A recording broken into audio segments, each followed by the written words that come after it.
आज दूसरा पार्ट लेके आया हूँ मैं। एम्पलीफायर कैसा बनता है मैंने बनाया था, उसका दूसरा पार्ट है और मैं अब शुरू कर रहा हूँ। तो चलिए शुरू करते हैं।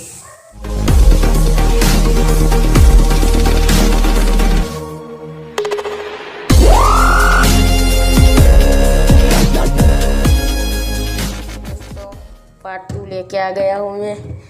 ये 2 स्पीकर बना दिया है मैंने, अभी फिट नहीं किया, आप देख लीजिए।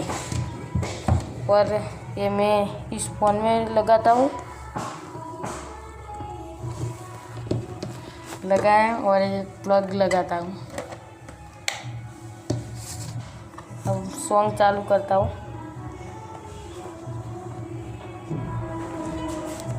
अब मैं चालू करता हूँ।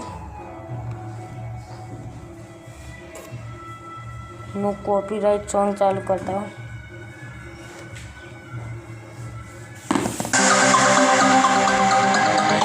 देखिए आवाज आ रहा है।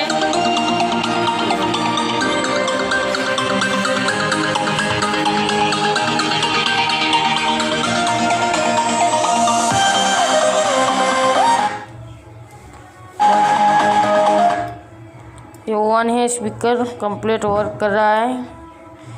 चैनल सब्सक्राइब और बेल आइकन प्लीज़ प्रेस करें और लाइक।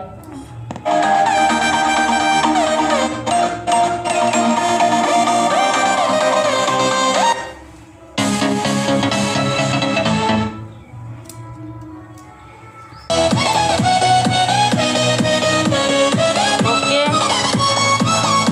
कंप्लीट वर्क आप देख लीजिए बनाए।